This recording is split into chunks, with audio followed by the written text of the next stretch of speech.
இப்போ ஜாவாவில் அரேஸ் பற்றி பார்க்க போகிறோம். And array is a collection of similar data types of data. அரேனா என்னென்னா ஒரே டைப்பான டேட்டாஸை கலெக்ட் பண்ணி நம்மளால் வந்து இன்டெக்ஸிங் பேஸ் பண்ணி நம்மளால் ஆக்சஸ் பண்ண முடியும். அதுதான் வந்து அரேஸ். இதோட பேசிக் சின்டாக்ஸ் பார்த்தோன்னா data type square bracket array name. இதில் டேட்டா டைப்புங்கிறது data type it can be primitive data types like integer, char, double, byte or Java object. அது வந்து ப்ரிமிட்டிவ் டேட்டா டைப்ஸாக நம்ம வந்து டேட்டா டைப்ஸாக வைக்க முடியும். அப்படி இல்லைனா ஜாவோட ஆப்ஜெக்ட்ஸ் வைக்க முடியும். ப்ரிமிட்டிவ் டேட்டா டைப்ஸில் என்னென்ன இருக்குன்னா இன்டிஜரு, கேரு, டபுள், பைட்டு. அரே நேமுங்கிறது வந்து இது வந்து ஐடென்டிஃபையர். இந்த டேட்டா டைப்பு நம்ம டேட்டா டைப் கொடுத்து ஒரு ஸ்கொயர் ப்ராக்கெட் கொடுத்து அந்த அரேக்கான நேமை கொடுத்தோன்னா அந்த அரேயோட நேம் தான் நம்மளுக்கு வந்து ஐடென்டிஃபையர். அந்த அரேயோட ஐடென்டிஃபையர் தான் அந்த நேம். இதில் வந்து இப்போ நம்ம ஒரு 100 ஸ்டூடெண்ட்ஸோட ரோல் நம்பர் நம்ம வந்து ஸ்டோர் பண்ணோம் அப்படின்னா நம்ம வந்து integer array equal to new int அந்த மாதிரி ஹோல் நம்பர் ஸ்டோர் பண்ணுறது நம்ம இன்டிஜர் யூஸ் பண்ணுவோம். நம்ம டெசிமல் நம்பர்ஸ்னால் ஃப்ளோட், டபுள் இந்த மாதிரி யூஸ் பண்ணிக்குவோம். அதாவது கண்டினியூஸாக அது வந்து மெமரி அலோகேட் பண்ணி ஸ்டோர் பண்ணிகிட்டே போகும். இப்போ அரேஸ் எப்படி டிக்ளேர் பண்ணணும் அப்படின்னு பார்த்தோன்னா டபுள்ங்கிறது டேட்டா டைப்பு, ஸ்கொயர் ப்ராக்கெட்டு அந்த அரேயோட நேமு. இந்த மாதிரி நம்ம வந்து டிக்ளேர் பண்ணிக்கலாம். டிக்ளேர் பண்ணதுக்கப்புறம் மெமரி அலோகேஷன் பண்ணணும். மெமரி அலோகேஷன் எப்படி பண்ணணும்னா அரேங்கிறது வந்து ஒரு fixed data type, fixed size of data structure. அதாவது அரேயோட சைஸை வந்து நம்ம மென்ஷன் பண்ணி தான் ஆகணும். அது எதை ஹேண்டில் பண்ணணும்னா ஃபிக்ஸ்டு சைஸை மட்டும் அதனால் ஹேண்டில் பண்ண முடியும். டைனமிக்காக அதனால் ஹேண்டில் பண்ண முடியாது. இப்போ டபுள் ஸ்கொயர் ப்ராக்கெட் டேட்டான்னு கொடுத்து டிக்ளேர் பண்ணிட்டோன்னா அதுக்கு வந்து மெமரி அலோகேஷன் கண்டிப்பாக பண்ணி தான் ஆகணும். Data equal to new double size of 10. இது வந்து சைஸை மென்ஷன் பண்ணிட்டோன்னா இந்த மாதிரி தனியாக டிக்ளேர் பண்ணி நம்மளால் அதுக்கப்புறம் தனியாக வந்து மெமரி அலோகேஷன் பண்ண முடியும். இல்லைனா ஒரே லைனில் double square bracket data equal to new double of 10 அப்படின்னு கொடுத்து நம்மளால் வந்து ஸ்கொயர் ப்ராக்கெட் 10 கொடுத்தோன்னா அது மாதிரி சைஸ் வந்து 10ங்கிறத வந்து நம்ம அதை ஐடென்டிஃபை பண்ணிவிட்டு அது வந்து 0லேருந்து 9 வரைக்கும் நம்மளால் ஆக்சஸ் பண்ண முடியும். இதை அரேஸ் வந்து 0 பேஸ்ட் இண்டெக்ஸை வந்து ஃபாலோ பண்ணுறதுனால 0 to 9 தான் வந்து இந்த 10ஓட ஆக்சஸிங் லிமிட்டு. நம்ம வந்து அரேஸை டிக்ளேர் பண்ணும் போதே நம்மளால் வந்து இனிஷியலைஸ் பண்ண முடியும். அதாவது இன்டிஜர் ஸ்கொயர் ப்ராக்கெட் ஏஜ்னு கொடுத்துட்டோன்னா அதுக்கு அடுத்த ஸ்டெப்லேயே நம்மளால் integer age square bracket age equal to இந்த மாதிரி ஒரு கர்லி ப்ராக்கெட்டுக்குள்ளே 12, 4, 5, 2, 5 இந்த மாதிரி டிக்ளேர் பண்ணிவிட்டு உடனே நம்மளால் வந்து இனிஷியலைஸ் பண்ண முடியும். அப்படி இல்லைன்னா டிக்ளரேஷனும் அதோட மெமரி அலோகேஷன் பண்ணிவிட்டு தனியாகவும் நம்மளால் ஏஜ் ஆஃப் 0ல் 12 ஸ்டோர் பண்ணு, ஏஜ் ஆஃப் 1ல் 4 ஸ்டோர் பண்ணு, ஏஜ் ஆஃப் 2ல் 5 ஸ்டோர் பண்ணு. இந்த மாதிரி நம்மளால் வந்து செப்பரேட்டாகவும் நம்மளால் சொல்ல முடியும்.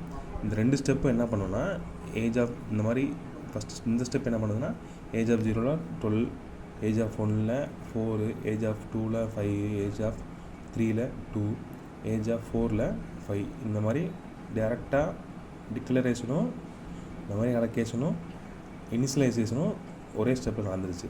இங்கே என்ன பண்ணுதுன்னா டிக்ளரேஷனும் மெமரி அலோகேஷன் நடந்துட்டு செப்பரேட்டாக நம்ம வந்து ஏஜ் ஆஃப் 0ல் இந்த 12 அலோகேட் பண்ணு, ஏஜ் ஆஃப் 1ல் 4 அலோகேட் பண்ணு, ஏஜ் ஆஃப் 2ல் 5 அலோகேட் பண்ணி இந்த மாதிரி செப்பரேட்டாகவும் நம்மளால் சொல்ல முடியும். 2 ஸ்டெப்பும் ஒரே ப்ராசஸ் தான் பண்ணும். இப்போ இந்த அரேஸை வந்து நம்ம வந்து எப்படி ஆக்சஸ் பண்ணி எடுக்க முடியும்னா இந்த அரேஸ்குள்ளே இருக்கிறத நம்ம வந்து எலிமெண்ட்னு சொல்லுவோம். அந்த எலிமெண்ட்ஸை நம்மளால் வந்து 0 பேஸ்ட் இண்டெக்ஸில் தான் ஆக்சஸ் பண்ண முடியும். அதாவது 0லேருந்து அதோட சைஸ் வரைக்கும் நம்மளால் ஆக்சஸ் பண்ணிக்க முடியும். இப்போ ஏஜ் ஆஃப் 0 தான் இதோட position, age of 1, age of 2, age of 3, age of 4. இப்போ ஃபஸ்ட் எலிமெண்ட்டில் என்ன இருக்குன்னா ஏஜ் ஆஃப் 0ல் வந்து 12 இருக்குது. ஏஜ் ஆஃப் 1ல் வந்து 4 இருக்கும், 4 அவங்களுக்கு அவுட்புட்டாக வந்துருச்சு. ஏஜ் ஆஃப் 2ல் வந்து 5 இருக்குது, 5 அவுட்புட்டாக வந்துருச்சு. ஏஜ் ஆஃப் 3ல் வந்து 2 இருக்குது, 2 அவுட்புட்டாக வந்துருச்சு. ஏஜ் ஆஃப் 4ல் 5 இருக்குது, 5 வந்து அவங்களுக்கு வந்து அவுட்புட்டாக வந்துருச்சு. இந்த அரேஸ் நம்மளால் வந்து நம்ம ஃபஸ்ட்டு லூப்ஸை வச்சு நம்மளால் ஆக்சஸ் பண்ண முடியும். லூப்ஸ் தான் நம்ம இதை வந்து இட்ரேட் பண்ணுறதுக்கு நம்ம வந்து லூப்ஸ் அதிகமாக யூஸ் பண்ணுவோம். எந்த லூப்னாலும் நம்மளால் வந்து ஆக்சஸ் பண்ணி எந்த லூப்பை யூஸ் பண்ணினாலும் நம்மளால் வந்து எலிமெண்ட்ஸ் ஆக்சஸ் பண்ணி எடுத்துக்க முடியும். இப்போ ஃபார் லூப் யூஸ் பண்ணி எப்படி எடுக்கிறதுன்னு பார்ப்போம். இது வந்து integer square bracket age equal to 12, 4, 5 இது மாதிரி நம்ம வந்து அரேஸை டிக்ளேர் பண்ணி அதுக்கான நேமை கொடுத்து அதை வந்து மெமரி அலோகேட் பண்ணி அதுக்கப்புறம் வந்து டேட்டாஸ் வேல்யூஸையும் நம்ம இன்ஸ்லைஸ் பண்ணிட்டோம். இப்போ இந்த அரேவை நம்ம எப்படி இட்ரேட் பண்ணி நம்ம அந்த வேல்யூஸை எடுத்து நம்ம பிரிண்ட் பண்ணுறதுன்னு பார்த்தோன்னா, ஃபார் லூப்பில் வந்து இந்த அரேயோட பேஸ் இண்டெக்ஸ் பார்த்தோன்னா 0லேருந்து அதோட ஏஜ் டாட் லென்த்துங்கிற மெத்தடை வந்து நம்ம என்ன கொடுப்போம்னா, இந்த அரேயோட டோட்டல் லென்த்தை கொடுத்துரும். டோட்டல் லென்த்து பார்த்தோன்னா 1 2 3 தான் அது வந்து இந்த மெத்தட் ரிட்டர்ன் பண்ணும். அதனால் நம்ம வந்து 0லேருந்து 3 அதாவது 3ஐ விட லெஸ் தேன் இருக்க வேல்யூ வரைக்கும் நம்மளுக்கு ரன் போகும். அதாவது இப்போ இந்த சைஸ் 3னா 0 1 2 தான், 2 வரைக்கும் தான் நம்மளால் ஆக்சஸ் பண்ண முடியும். 3 வந்து நம்மளால் ஆக்சஸ் பண்ண முடியாது. அப்படி ஆக்சஸ் பண்ணோன்னா index out of bound error வந்து நமக்கு வந்துடும். அதனால் வந்து 0லேருந்து 2 வரைக்கும் நம்ம ஆக்சஸ் பண்ணி எடுத்துக்கோ அப்படிங்கிற மாதிரி மென்ஷன் பண்ணியிருக்கோம். i = 0, i less than age dot length i ++. இந்த மாதிரி பிரிண்ட் ஸ்டேட்மெண்ட் உள்ள கொடுத்துட்டோன்னா ஒவ்வொரு எலிமெண்ட்ஸாக உள்ளேருந்து எடுத்து நம்மளுக்கு வந்து பிரிண்ட் பண்ணி கொடுத்துரும்.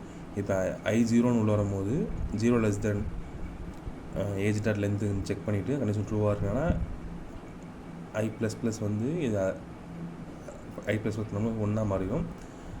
அது ஒன்று இந்த வந்து போஸ்ட் இன்க்ரிமெண்ட்னால இந்த கண்டிஷன் ட்ரூ ஆட்னா உள்ளே போய் ஏஜ் ஆஃப் 0ல் இருக்க என்ன இருக்கோ அது வந்து 12ங்கிற வேல்யூ நம்மளுக்கு வந்து பிரிண்ட் ஆகிடும். இப்போ வந்து இந்த போஸ்ட் இன்க்ரிமெண்ட்டில் வந்து 1ன்னு மாறி இருக்கும். அதுக்கப்புறம் 1 செக் பண்ணி இந்த மாதிரி ஒவ்வொரு எலிமெண்ட்டாக நம்மளுக்கு வந்து எடுத்து நம்மளுக்கு வந்து பிரிண்ட் பண்ணி கொடுத்துரும்.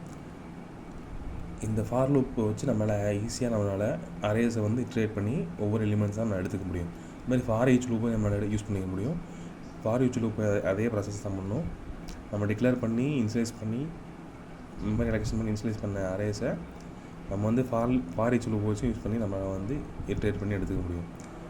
ஃபார் ஈச் லூப் நம்ம ஆல்ரெடி பார்த்த மாதிரி தான் ஃபார் int a இந்த மாதிரி ஒரு கோலன் கொடுத்துட்டு இந்த அரேயோட நேமை கொடுத்துட்டோன்னா ஒவ்வொரு எலிமெண்ட்ஸாக எடுத்து நமக்கு வந்து பிரிண்ட் பண்ணி கொடுத்துரும். ஃபஸ்ட் எலிமெண்ட் ஏஜிலேருந்து என்ன எடுக்கணும் 12 எடுக்கும். 12 எடுத்து நம்மளுக்கு வந்து பிரிண்ட் பண்ணி கொடுத்துரும். அதுக்கப்புறம் 4 எடுத்து பிரிண்ட் பண்ணி கொடுத்துரும்.